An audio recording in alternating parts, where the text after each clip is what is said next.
আজও বান্দরবান ও কক্সবাজারে পাহাড় ধসে শিশুসহ ৭ জনের মৃত্যু হয়েছে। এ নিয়ে ৩ দিনের ব্যবধানে পাহাড় ধসে মারা গেল ২৪ জন।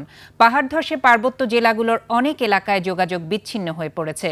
সহকর্মীদের সহায়তায় আরও জানাচ্ছেন সমর ইসলাম। মধ্যরাতে ঘুমিয়েছিল তারা, কারো জানা ছিল না ঘনিয়ে আসছে মৃত্যু। এই ঘটনা বান্দরবানের লামা উপজেলার। হঠাৎ ঘরের উপর ধসে পড়ে পাহাড়। পৃথক দুটি ঘটনায় মারা যায় শিশুসহ ৭ জন। নিহতরা হলেন জুয়েল ও তার স্ত্রী কুলসুমা বেগম, ইউনুস ও তার স্ত্রী রানু বেগম এবং তাদের ৪ বছর বয়সী সন্তান সুলাইমান। তারা সবাই আজিজনগর ইউনিয়নের ২ নম্বর ওয়ার্ডের মিশন পাড়ার বাসিন্দা।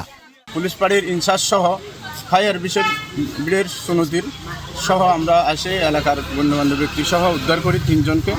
পরবর্তীতে ১০-১৫ মিনিট পরে পার্শ্ববর্তী আরেকটি বিল্ডিংয়ে শুনতে পাই এই পাহাড় ধসের কারণে এই বিল্ডিংয়ের ওয়াল ভেঙে বিল্ডিংয়ের চাপার তলে নিচে পড়ে যায়। পরবর্তীতে দেখি স্বামী স্ত্রী ২ জনেরই আমরা মৃতদেহ উদ্ধার করি।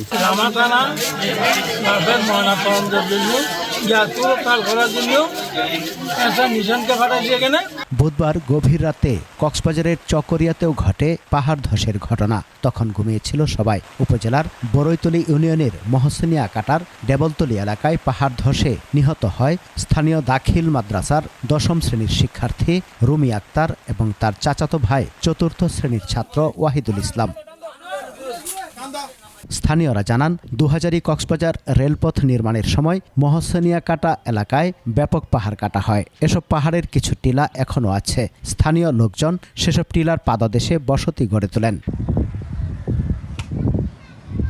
এদিকে নদ নদীতে পানি বৃদ্ধি এবং সড়কে পাহাড় ধসের ঘটনায় রাঙামাটিতে বন্ধ হয়ে গেছে সাজেক ও লংগদুর সড়ক যোগাযোগ।